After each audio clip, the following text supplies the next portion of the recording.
Welcome to the BJ Show. Let's rock and roll. Rock and roll. Come on, everybody. Let's lose control. Brad and John, they're the ones to follow. Yeah, ready for the ride. It's the BJ Show. BJ Show. BJ Show for Wednesday, Hump Day. Remember that when Shelley would always say, Hump Day? Hump Day? There you go. Wednesday, August 6th. And August 6th is an important date, which we'll talk about in C Block. And John Combest, good morning to you. Good morning to you, Brad Hildebrand. We're very formal this morning. Good morning, Brad Hildebrand. You and I both had a brain fog yesterday when I talked about things in the A block we were going to talk about in the C block, but then when we got to the C block, neither of us could remember what I was going to talk about. And I remembered what it was. I have a note on my pre-show notes, Brad, to remind you what it is. Well, I was also going to tell you that producer Christy texted me during the show reminding me, but yet since I silenced my phone yesterday, because you always complain that my phone goes off when we're on the air, I didn't realize she texted me that what I was talking about was Charlemagne the God and Trump. Is that jibe with what you have as well? That's exactly right, Brad. Okay. Boy, that producer Christy, she's more than just a pretty face and gorgeous blonde hair. And did you see the pictures are up of us at the American Eagle protests yesterday? And John, what was the commonality amongst all the protesters that were in back of us chanting with their signs and things like that? What was the commonality? They all had freakish colored hair. Which I thought was interesting. One woman had purple. Well, it was like a rainbow. It was Right. like if you opened a bag of Skittles and you poured them over their heads. Right. Which, ironically, I'd like to dump things all over Christy's face. But that's a different story, Brad. John, I have something that I don't normally do this because you're the star in A block, but in B block, where it's Brad's top three, I'm going to essentially, billboard something that Adam Schnelting may be moving out of the state of Missouri. No way. And that's not just the setup to a fast lane punchline. Well, the story will be in driving 90 miles per hour in the fast lane. Brad, I don't want you to ruin it. I want people to stick around until at least 7:24 so they can hear it's time for Brown's top three. You do such a good job with that. John Combest, Combest, that's how you spell his name. You need johncombest.com on your phone, on your desktop, on your laptop, on your iPad, whatever you use, because you will find a plethora of information there, actually links to important stuff. It's like the Matt Drudge Report for the state of Missouri. And every day when we do this show, we start off with this gentleman. Your name, sir? I'm Casey Kasem. And we start off with? In third place. Brad, today for the top three, we're going to start far away, kind of national stories, and then we're going to get closer to where you and I are. We're going to start in Washington, D.C. You know, there's a digital outlet called Semafor, and it was started by a guy that was one of the founders of BuzzFeed and then a dude that worked for Bloomberg, and they do really good. They fashion themselves as intelligent reporting, for kind of beltway types. And here's the headline. Why a first-term senator passed up Trump's cabinet. This piece, Brad, which I'm sure you'll juxtapose against a man with pirate shoes, this story is about Senator Eric Schmitt. And the gist of the story is two reliable sources, according to Semafor, said that Eric Schmitt could have become Donald Trump's attorney general pick after the November election if he wanted the job. And even before that, he had an offer to lead the Senate Republicans campaign committee, their whole campaign arm.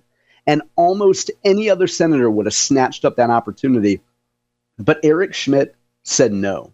And this piece, which is the top headline today at johncombest.com, details really the rationale from Eric Schmitt of why he didn't want to, some would say, climb the ladder immediately after his election to the U.S. Senate, and why he wanted to serve as a senator instead of just becoming the nation's attorney general. Brad, Schmitt is an attorney, and by definition, there's no better job in the United States, maybe with the exception of president. There's no better job, certainly in the cabinet, than being Attorney General of the United States. But Schmitt said no.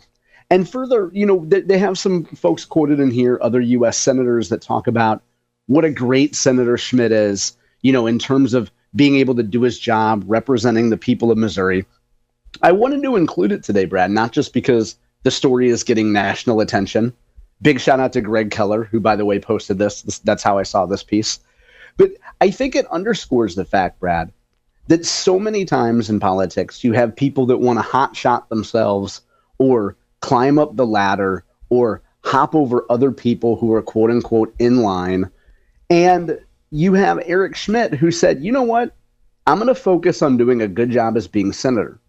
And one of the reasons why I think it's so smart, Brad, is if you play it out, can you imagine if this guy from Missouri, this freshman senator, became Attorney General right away? Can you imagine the daggers that would have come out for this man? All the people who thought they should be Attorney General, or who thought that their buddy or the person who pays them should be Attorney General, all of a sudden Eric Schmitt would have a target on his back. But nobody's going to be threatened in Washington, D.C. by a freshman senator who says, hey, I just want to do a good job representing the people of my state. I think this piece underscores not only who Eric Schmitt is, which is a guy that's not interested in ascending the ladder right away, but a guy who you can tell clearly from this piece just what wants to represent the people of Missouri, and then in many ways represent the Trump agenda and take Missouri's priorities to Washington. John, two things, observations from Brad, which are always not up to par for your great reporting. But if this would have been offered to Tight Pants Pirate Shoes, do you think he would have taken it? I think Josh Hawley would. Yeah, I think he certainly would have loved to be Attorney General. But it seems like we've seen lately, I think everybody's kind of unsure of their own personal relationship with Trump. I don't know if Trump choosing Hawley would have been a viable option. But to answer your question, I absolutely think Josh Hawley would have taken that. Because there's a ladder involved. That's what isn't that the whole deal? There is a ladder involved. And let's not forget, no matter what he says, I think we all know that Josh Hawley would really like to be president come 2028. Right, exactly. Second thing, your buddy Greg Keller was featured yesterday on the Erickson show, the national show, which we run between noon and 3.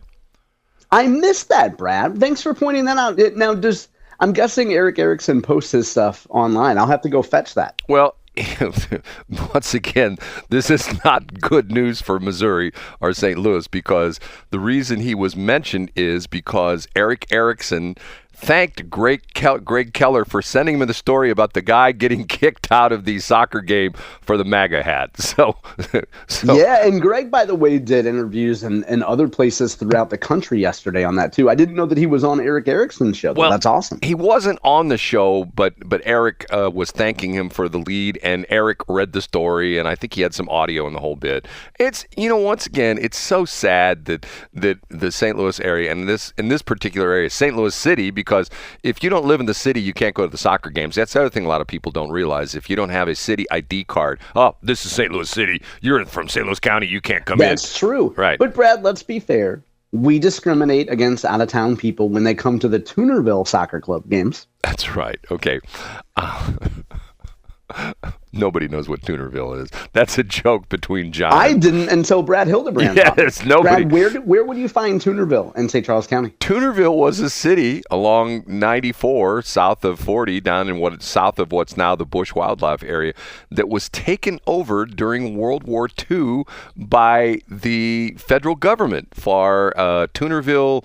There are 3 towns. Toonerville. I used to have this right off the top of my head. Help me, John. Do you remember Toonerville? Hamburg, and there was a third one, which were all small cities. And every once in a while, when I drive back and forth in 94, there's a small cemetery, which I believe was the old Hamburg City Cemetery, which is still there on 94, up the street from the waterworks, if you know where I'm talking about, if you're driving 94 down toward Hoffmanville. And those 3 cities were essentially wiped off the face of the earth by the federal government because of the fact that they wanted to make that area the munitions plant, and also they did work out there with the A-bomb program. So interesting thing. Okay, number 2. Now, Brad, real quick, do you know that Toonerville is actually, I think I could share this. A little bit of an inside joke between me and producer Christy. Has she told you about this? I don't want to know.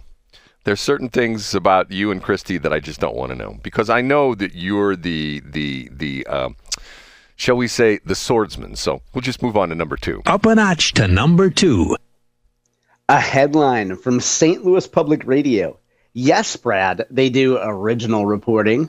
This is a content creator named Heba Ahmad. Audit. St. Louis Public Schools is on a, quote, path to bankruptcy with current spending. Brad, I know we're a little bit tight on time this morning because we've been discussing Tunerville and other topics, but let's get to some of the highlights. I guess we should call them the lowlights of Auditor Scott Fitzpatrick's audit of the St. Louis public school system. Some of the highlights of questionable charges include $3,888 for a Top Golf venue rental, $1,700 for an unexplained 4-night stay at Caesar's Palace, $1,282 for an Airbnb rental. That's a personal highlight. I'll tell you why in a minute. And then $1,700 for travel upgrades.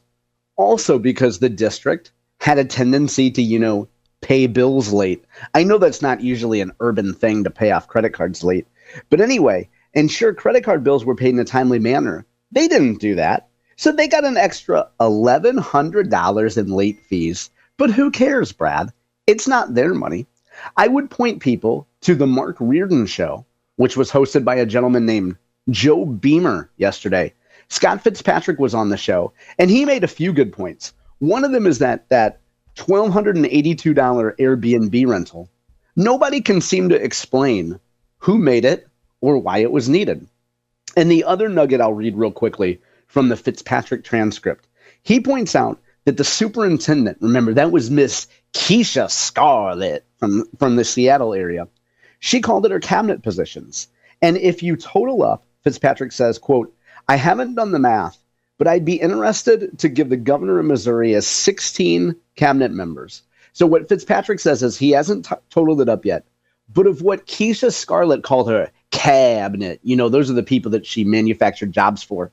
And you compare it to the governor's cabinet, the real governor, like used to be Mike Parson, now is Mike Kehoe. Scott Fitzpatrick says that he believes that Keisha Scarlett's cabinet received more pay than the governor of Missouri's cabinet when you add it all up. That makes sense, Brad, because the public schools had a great year, just like the state of Missouri, right? John, this just it's worse and worse and worse. The city of St. Louis, and I know you get mad at me because I refer to things all the time, but Steve Ellman talks about why do people move to St. Charles County. He says 2 things, schools and safety, law protection, or law enforcement, whatever, which are the 2 things lacking in the city of St. Louis, right? Absolutely, Brad. And now I'll tell you what you can get if you go to the city, if you go to the right place. Some fun stuff in story number 1. Here we go. The number 1. Yesterday, Brad, you invoked the topic of hemp and cannabis and our friend Epen Thampy. Epen Thampy is like Beetlejuice. You say his name 3 times and he appears. Here's a headline from KSDK today and a story that I got from Epen Thampy's X account. St. Louis County Council delays vote on bill to ban sale of Delta 8 THC outside dispensaries. So to make a long story short, Brad, in a topic that we've covered before, it appears as though folks in the cannabis industry have come to St. Louis County and say, hey, the state's not doing much to crack down on this intoxicating hemp stuff that's going around and being sold out there. So why don't you guys at the county council ban it? As you can imagine, Brad, folks who are involved in the THC industry and folks who make some money from some of these intoxicating hemp products, they point to state law and they say, state law doesn't ban this stuff, guys. Essentially, once again, Brad, if the cannabis industry wanted to ban hemp products, they should have done it in their 33 million page constitutional amendment in 2022. The key quote is from a gentleman named Gary Weger. Does that name sound familiar, Brad? It does. Yeah, he was formerly involved in St. Louis police. He had a really high profile spot. I'm not sure exactly what his role was, but he was essentially a spokesman for the police during some of their more controversial times. He is now the Chesterfield Township Republican committeeman. And before the committee last night, he says that he just thinks that the marijuana industry right now wants a monopoly. It should be noted that this proposal to ban these products came from Sam Page's only ally on the council, a woman named Lisa Clancy. And she says that, you know, the bill's not as bad as people are making it out to be. And it's not like it's some vehicle from the cannabis industry, the marijuana cartel, to ban these folks. But Brad, this is just another story that reinforces the fact that these laws are so vague. The hemp people are taking advantage of it, taking advantage of the state law. And now the marijuana industry, the established industry, says, whoa, whoa, whoa. Either we want some of that money or you guys are out of here. Well, John, here we go again. And by the way, the interesting thing is, what did you say was 33,000 pages that add to the Constitution? Yeah, I think it was 33 million, actually. I was off a few decimal points. You know, and you say that they're trying to, what was your comment, that the marijuana industry is trying to corner the market or something to that effect? Didn't you say something like that? Yeah, well, I mean, it's the idea is that they want to have a monopoly. Right, a monopoly. Yeah. John, I would never have guessed that. Man, I tell you what, that's why people listen to this show. They find out interesting things like that.